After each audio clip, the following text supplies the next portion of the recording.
Selamat siang semuanya. Assalamualaikum warahmatullahi wabarakatuh.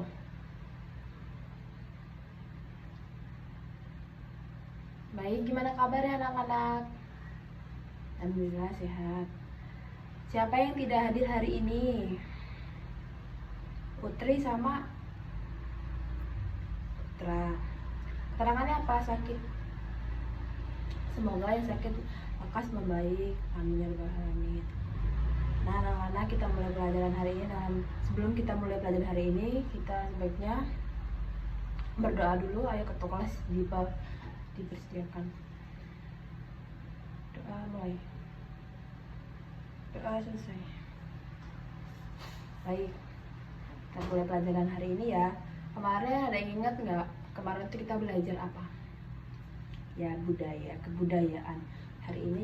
Sekarang ini kita belajar tentang sejarah dan kegunaan uang.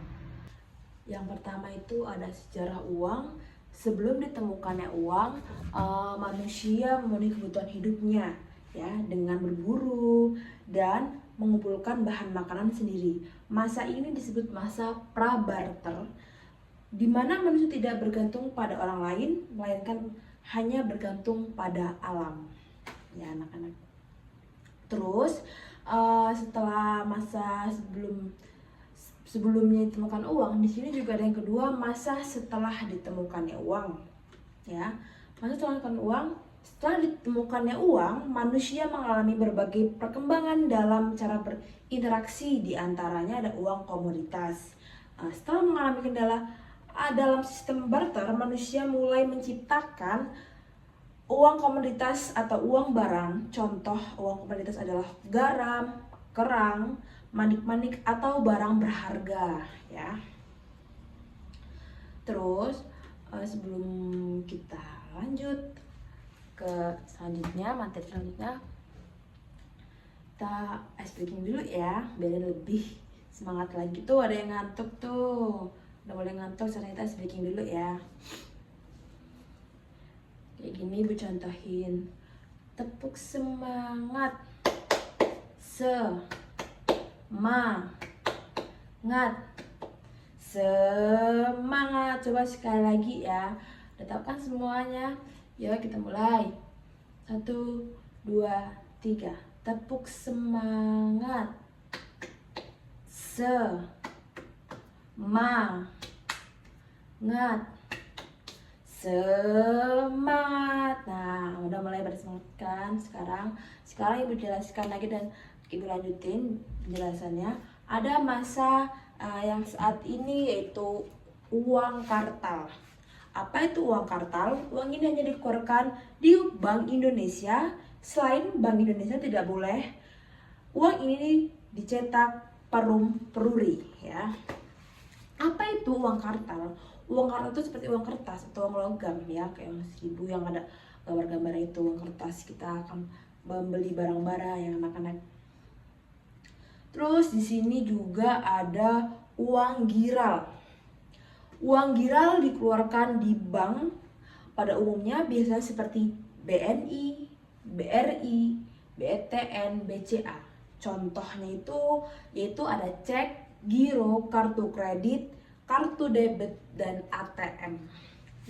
Kalau kita nggak ada uang kertas atau uang logam, kita bisa memakai kartu debit atau ATM ya. Kadang-kadang kita beli makanan tuh zaman sekarang tuh udah ada QRIS ya teman-teman. Ya anak-anak ya. Udah ada QRIS, kita bayar pakai itu. Terus kita misalkan tidak ada uang cash, kita pergi ke ATM dulu, kita menarik uang cash itu. Terus di sini gimana sih cara menggunakan uangnya itu? Satu, untuk menunjukkan harga barang. Jadi kita tanya dulu nih, kita datang ke, misalkan kita ke toko-toko gitu kan, kita mau beli skincare atau mau beli baju-baju kebutuhan. Itu kayak ibu-ibu kalian itu ya, yang mau lebaran tuh pasti kita kan mau beli baju lebaran dulu itu. Nanti kan ada kayak harga di belakang bajunya itu. Nah setelah kita melihat harganya itu, kita langsung berangkat ke kasir, kita bayar menggunakan uang kertas atau uang logam. Terus juga kita bisa memakai yang tadi ibu bilang itu apa, kiris itu ya, kayak barcode gitu. Terus ada uang simpanan, untuk simpanan juga ada kan, untuk pendidikan usaha.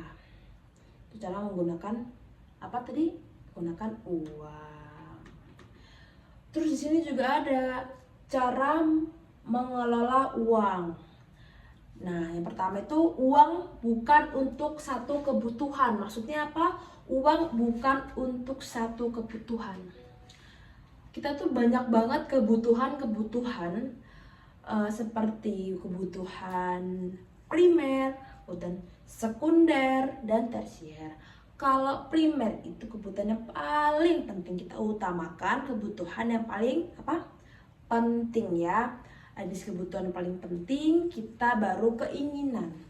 Tapi yang kita utamakan adalah kebutuhan yang bener-bener penting, seperti ke sekolah tuh.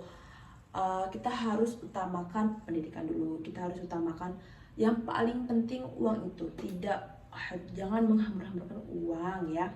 Dan yang kedua itu latihan menahan diri. Apa itu latihan menahan diri?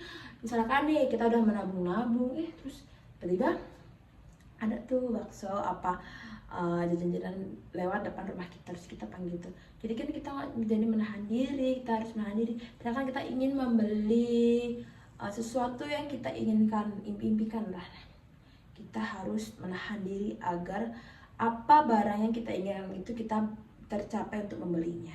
Terus yang ketiga ada membuat rencana keuangan tuh, seperti kita membuat rencana keuangan saja ditaruh di buku gitu, kita tulis nih, kita ingin membeli ini, contohnya membeli HP.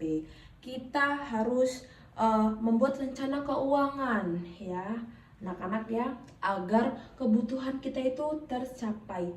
Jangan sampai kita tidak latihan menahan diri, kita harus menahan diri agar tidak boros. Dan yang terakhir adalah belajar menabung sejak dini. Nah, apalagi kalian kelas 3 SD tuh, kalian harus menabung dari sekarang. Karena kalau sudah menginjak di umur SMP, tuh ada lagi kebutuhan SMA, pun kuliah, tuh lebih banyak lagi kebutuhan kalian. Jadi dari sekarang kalian wajib menabung, gak usah banyak-banyak ya. Kalau buat sekarang ini 2020 itu udah lumayan banget, nanti kalian habis lulus sekolah SD ya.